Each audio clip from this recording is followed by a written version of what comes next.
नमस्कार और हमारी आज की इस खास बातचीत में स्वागत है।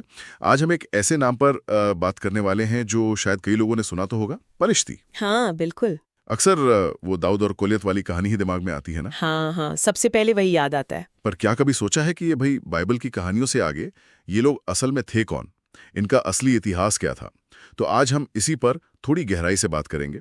कुछ स्रोत है हमारे पास पलिश्ती, उत्पत्ति, संघर्ष और विरासत पर।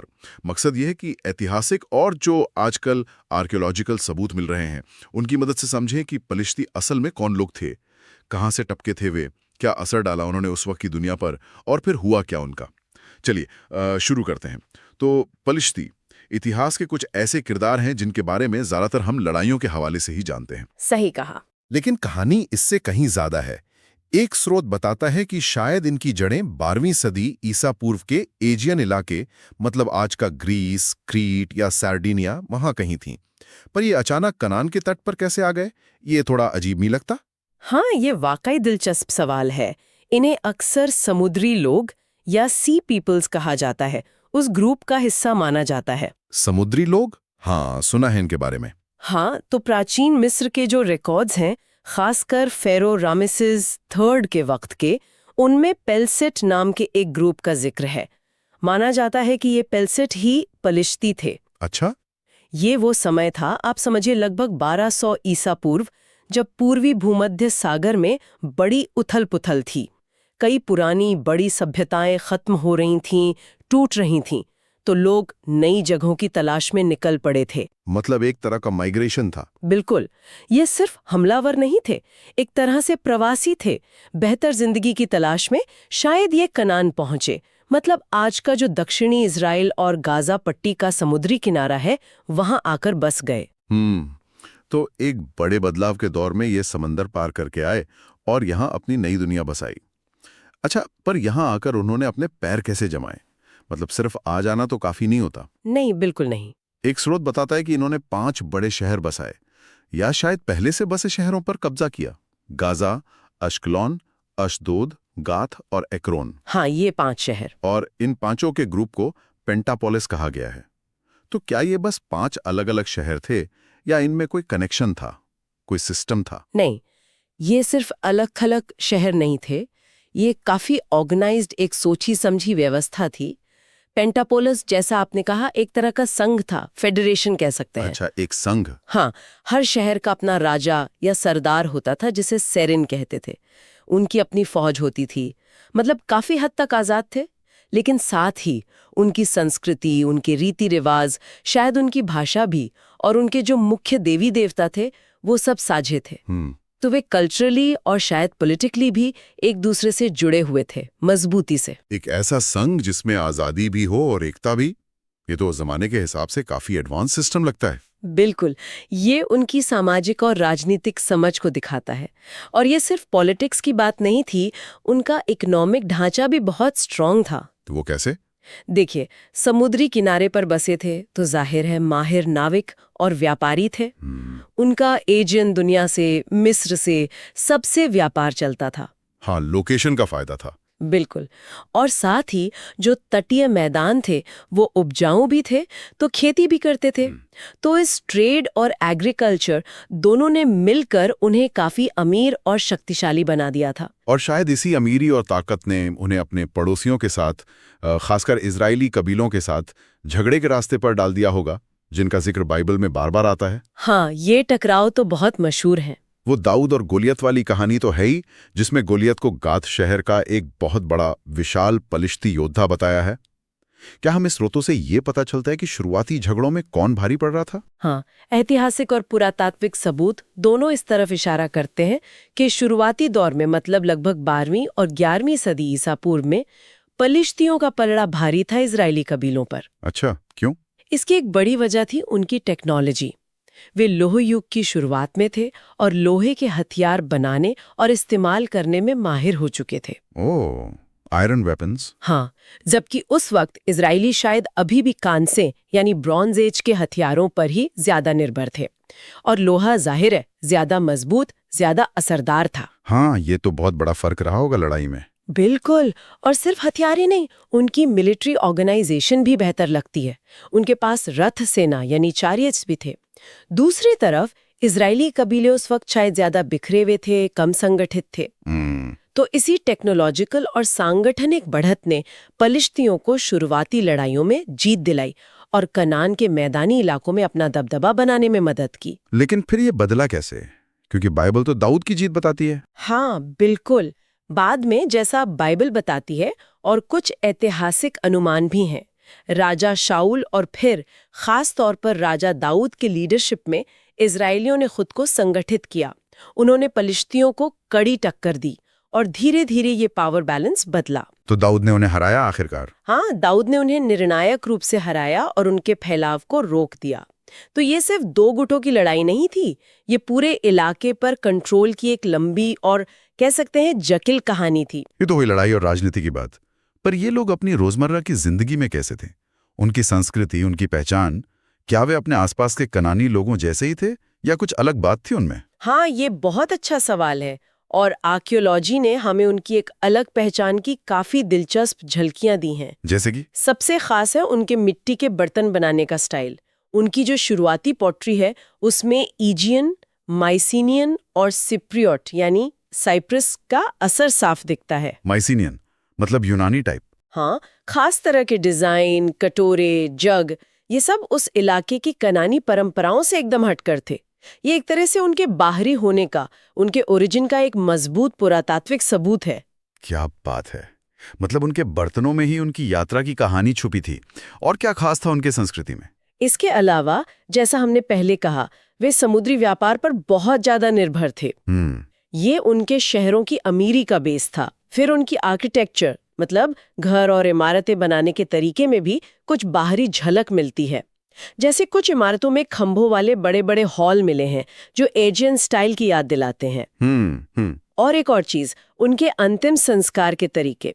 कुछ जगहों पर मुर्दों को मिट्टी के बने ताबूतों में दफनाया गया है और कब्रों से जो सामान मिला है, अलग अलग तरह के बर्तन, गहने, हथियार, उससे लगता है कि उनके समाज में शायद अलग अलग सामाजिक वर्ग या स्टेटस रहे होंगे। ये सब चीजें मिलकर उन्हें उनके कनानी पड़ोसियों से थोड़ा अलग दिखाती हैं। ये सब तो बहुत दिलचस्प है, मिट्टी के बर्तन, आर्किटेक्चर, व्यापार।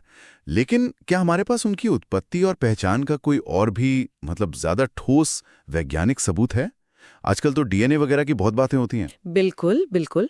और यहीं पर हाल की जो खोजें हुई हैं वो कहानी को एक नया और बड़ा ही रोमांचक मोड़ देती हैं। सच में क्या मिला है? अश्कलोन, जो उनका एक बड़ा शहर था, वहां खुदाई में मिली प्राचीन कब्रों से डीएनए निकाला गया है और इसके नतीजे तो मतलब कमाल के रहे हैं। डीएनए से क्या पता चला? वैज्ञानिकों ने उन कंकालों से डीएनए लिया जो बिल्कुल शुरुआती लौह युग के थे, यानी जब पलिश्ती वहां आए थे उसी दौर के। अच्छा, फिर? तो डीएनए एनालिसिस से पता चला कि उस शुरुआती आबादी में दक्षिणी यूरोप, खासकर एजियन इलाके जैसे क्रीट, ग्रीस या आइबेरिया से जुड़े जेनेटिक मार्कर थे। अरे वाह! तो ये तो सीधी पुष्टि हो गई उनकी यूरोपियन ओरिजिन की। हाँ, ये उनके बाहरी यूरोपियन मूल की लगभग सीधी वैज्ञानिक पुष्टि है। जिस बात का अंदाजा लंबे समय से सिर्फ आर्कियोलॉजी और मिस्र के रिकॉर्ड्स के आधार पर लगाया जा रहा था, उसे अब डीएनए ने कंफर्म कर दिया है। लेकिन कहानी यहीं खत्म नहीं होती। अच्छा। और क्या है इसमें? दिलचस्प बात यह है कि जब उन्होंने कुछ पीढ़ियों बाद के कंकालों का डीएनए देखा तो उसमें ये यूरोपियन वाला जेनेटिक हिस्सा कम होता गया और जो वहां की लोकल लेवांटीन यानी कनानी आबादी थी उसका जेनेटिक हिस्सा बढ़ता गया। ओह, मतलब वो लोकल लोगों के साथ घुल मिल गए। शादियां वगैरह हुई। बिल्कुल। समय के साथ पलिश्ती लोग लोकल आबादी के साथ मिक्स हो गए। लेकिन यहाँ सबसे हैरान करने वाली बात है, और ये शायद इस पूरी चर्चा का एक आहा मोमेंट है, कि इस बायोलॉजिकल मिक्सिंग के बावजूद उन्होंने अपनी खास कल्चरल पहचान, जैसे वो खास मिट्टी के बर्तन, अपने रीति रिवाज, वो सब सदियों तक बनाए रखी। कमाल है, मतलब जेनेटिकली मिक्स होते रहे लेकिन कल्चर अपनी अलग बनाए रखी। ये कैसे मुमकिन हुआ? यही तो, ये पहचान की प्रकृति पर ही एक बड़ा सवाल खड़ा करता है ना? बिल्कुल। कि पहचान आखिर है क्या? क्या ये सिर्फ खून या नस्ल से तय होती है, या कल्चर, भाषा, एक साझा इतिहास से बनती है? फिलिस्तियों का ये उदाहरण दिखाता है कि कल्चरल आइडेंटिटी कितनी मजबूत हो सकती है, भले ही बायोलॉजिकल लेवल पर बदलाव आ रहे हों।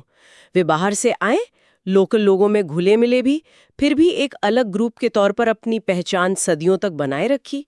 ये वाकई सोचने वाली बात है। तो वे आए, उन्होंने अपनी एक अलग दुनिया बसाई, वे लड़े, उनकी एक खास संस्कृति थी जिसे उन्होंने जेनेटिक मिक्सिंग के बाद भी बनाए रखा।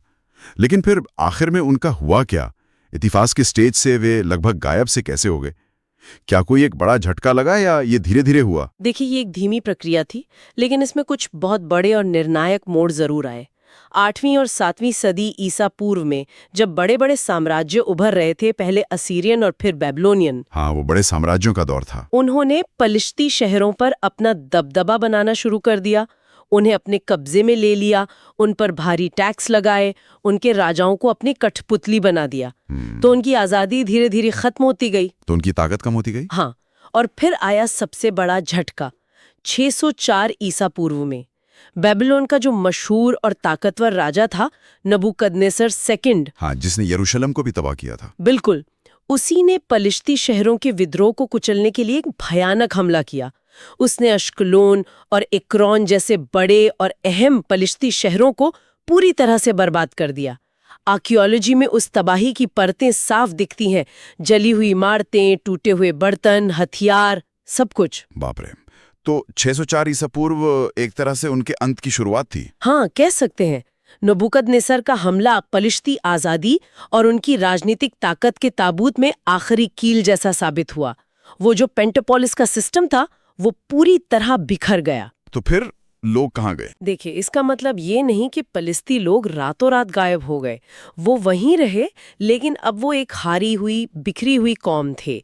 उनकी अपनी अलग राजनीतिक पहचान खत्म हो चुकी थी और धीरे धीरे उनकी कल्चरल पहचान भी कमजोर पड़ने लगी, घुलने मिलने लगे। हाँ, समय के साथ वे अपने आसपास की जो ज्यादा ताकतवर संस्कृतियां थीं, बेबीलोनियाई, फिर फारसी और बाद में हेलेनिस्टिक यानी यूनानी, उनमें धीरे धीरे समाते चले गए।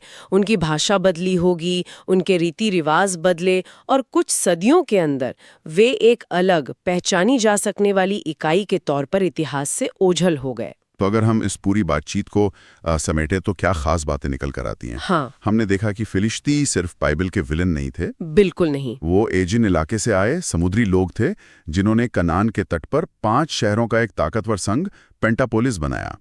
उनका इजरायलियों के साथ एक लंबा और कभी दोस्ती कभी दुश्मनी वाला रिश्ता रहा, जिसमें शुरू में उनकी सैन्य बढ़त थी। हाँ, आर्कियोलॉजी और अब तो डीएनए सबूत भी उनकी एक खास बाहरी जड़ों वाली संस्कृति की पुष्टि करते हैं, जो जेनेटिक मिक्सिंग के बावजूद लंबे समय तक बनी रही। ये बहुत अहम है। और आखिरकार बड़े साम्राज्यों के हमलों और जीत के बाद वे धीरे धीरे आसपास की दूसरी संस्कृतियों में विलीन हो गए। आपने बिल्कुल सही तरीके से इसे समेटा है। वे प्राचीन नियर ईस्ट के इतिहास का एक बहुत जरूरी हिस्सा थे और उनकी विरासत सिर्फ खंडहरों या म्यूजियम में रखे बर्तनों तक ही नहीं है। अच्छा, और क्या है?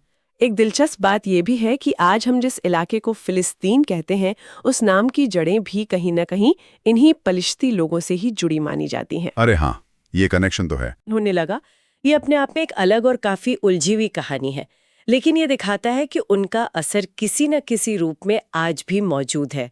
उनकी कहानी हमें याद दिलाती है कि पहचान कितनी बदलती रहती है और संस्कृतियां कैसे बनती हैं, बदलती हैं और कभी-कभी खत्म भी हो जाती हैं। और शायद सबसे अहम बात यह है कि उनकी कहानी अभी भी पूरी तरह से सामने नहीं आई है ना? बिल्कुल, आर्कियोलॉजिस्ट और हिस्टोरियन लगातार नई खोजें कर रहे हैं, नई टेक्नोलॉजी जैसे डीएनए एनालिसिस का इस्तेमाल कर रहे हैं।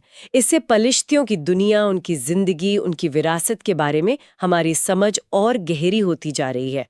हर नई खुदाई, हर नया शिलालेख, हर जेनेटिक एनालिसिस उनकी कहानी में एक नया पन्ना जोड़ता है। ये सोचना वाकई बड़ा दिलचस्प है कि कैसे एक पूरी की पूरी संस्कृति जो अपने वक्त में इतनी ताकतवर थी, इतनी अलग पहचान वाली थी, वो समय के साथ इस तरह दूसरी संस्कृतियों में घुल मिलकर अपनी अलग पहचान खो सकती है। हाँ, ये इतिहास का एक बड़ा सबक है। उनकी कहानी शायद हमें यही याद दिलाती है कि इतिहास में कुछ भी हमेशा के लिए नहीं रहता।